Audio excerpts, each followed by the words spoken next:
Hola, joven iglesia. Meditemos el Evangelio de este domingo, tomado del evangelista San Mateo, capítulo 10, versículos del 37 al 42. Quien ame a su padre o a su madre más que a mí, no es digno de mí. Quien ame a su hijo o a su hija más que a mí, no es digno de mí. Quien no tome su cruz para seguirme, no es digno de mí. Quien se aferre a la vida, la perderá.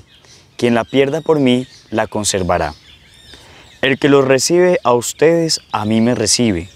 Quien me recibe a mí, recibe al que me envió. Quien recibe a un profeta por su condición de profeta, tendrá paga de profeta. Quien recibe a un justo por su condición de justo, tendrá paga de justo. Quien dé a beber un vaso de agua fresca a uno de estos pequeños por su condición de discípulo, les aseguro que no quedará sin recompensa.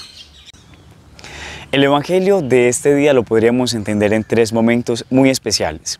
Y el primero es que Jesús nos empieza a hablar de amarlo a Él, incluso sobre nuestra familia. ¿Por qué nos habla de la familia? Justamente porque la familia es un modelo de esas muchas seguridades que nosotros en muchas ocasiones tenemos en nuestras vidas. La familia entonces no es solamente lo que nosotros debemos cuidar de amar más que Jesús, sino son todas esas cosas en las que muchas veces nosotros invertimos gran cantidad de nuestro tiempo. Debemos entender que el que es discípulo ama completamente a Jesús. Precisamente lo que acabamos de leer es como ese manual del misionero que Jesús va a empezar a presentarnos en el Evangelio de San Mateo. Debemos reconocer entonces en un primer momento que el amor debe estar siempre dirigido con todas sus fuerzas de nosotros como jóvenes hacia Dios. En un segundo momento, es muy importante que comprendamos que la bandera de nosotros como misioneros ha de ser siempre la cruz. Y debemos de pronto purificar esa imagen de cruz que tenemos.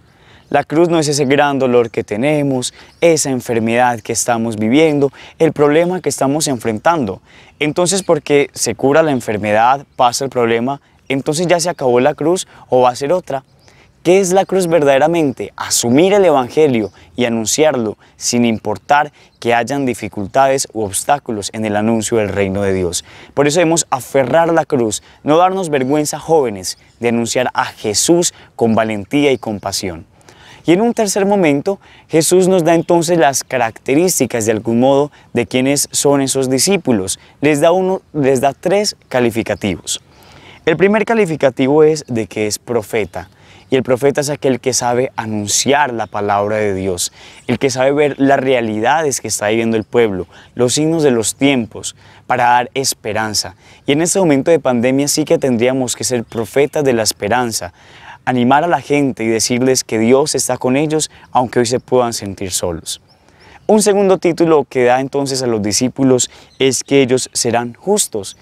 ¿Y cómo podemos ser nosotros justos, discípulos justos? Viviendo las bienaventuranzas, haciendo siempre el bien a los demás. Y en un tercer momento le da el título de pequeños. Claro, porque el discípulo tiene que ser humilde. El discípulo incluso antes que anunciar a otros el reino de Dios, tiene que sentir que Dios se le anuncia a él y que él no es el mayor de los maestros, que el maestro siempre será Jesús y por eso tenemos es que formarnos primero en Él para poder transmitirlo a los demás. Qué bueno que esta palabra de hoy pueda herir nuestros corazones y animarnos a ser verdaderos discípulos según el corazón de Jesús.